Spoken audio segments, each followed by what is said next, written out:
On what began as a normal Thursday afternoon in Minneapolis, laughter filled the grounds of St. Luke's Academy. Children were running out of classrooms, parents waited outside, and for one mother, Sarah Whitman, a simple hug with her son would become the moment that separated life from death. Within minutes, 2 children were killed in a sudden, chilling shooting. But what still haunts the community is not just the loss. It's the question of why the gunman spared one child and walked away. The victims were 7-year-old Jasmine Clark and 9-year-old Michael Torres. Jasmine loved drawing animals and dreamed of becoming a veterinarian. Her backpack was filled with sketches she proudly showed her classmates. Michael, the lively joker of the group, brought energy to every classroom he entered. Teachers adored him for his charm, and his classmates looked up to him as the boy who could make anyone smile. Both came from respected families deeply tied to the church and school. Jasmine's mother was part of the choir. Michael's father served on the school board. Their lives were tragically cut short just steps away from the place that was supposed to protect them. At dismissal, parents were gathering their kids. Sarah Whitman spotted her son Ethan and pulled him close for a hug. That's when the gunfire began. The first shot dropped Jasmine. The second claimed Michael. Chaos followed. Parents screamed. Children scattered. Teachers rushed to drag students back into the safety of the building. Witnesses later said the shooter moved with eerie calm, not firing wildly but deliberately. He raised his weapon at Sarah and Ethan, and then paused. Seconds passed in silence before he lowered it, turned, and slipped away into the city. Detectives combed the scene, but the killer had vanished without leaving a trace. No shell casings, no usable fingerprints, no clear surveillance footage.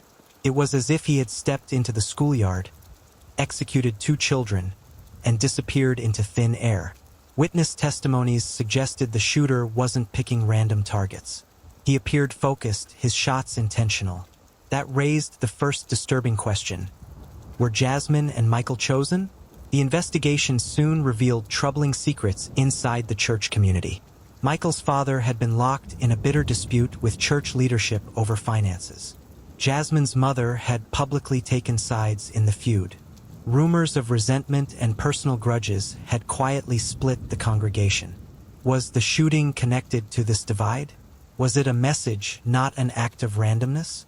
Or was it someone with a more personal vendetta, using the children to make their point? Even more unsettling was Sarah's memory of the pause. Why would the shooter aim at her son, then walk away? Some investigators theorized Ethan was spared intentionally. But if so, what did that mean for Sarah and her family? Months passed and the case went cold. Minneapolis detectives admitted privately that leads were scarce. No prime suspects emerged. No strong evidence surfaced.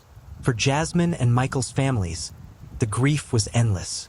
Bedrooms were left untouched, school photos became memorials, and the sound of laughter that once filled their homes was replaced by silence. For Sarah, survival came with guilt. She replayed the shooter's hesitation every night, wondering if her son had been spared or marked. 2 children were killed in broad daylight. A shooter disappeared without a trace. Community remains divided by secrets. But the most haunting mystery is this. When the gunman looked at Ethan, why did he lower his weapon? Was it mercy or a message? Until the shooter is found, the Minneapolis schoolyard shooting will remain a story of unanswered questions, shattered innocence, and one mother's haunting embrace that may have saved her son or placed him in greater danger.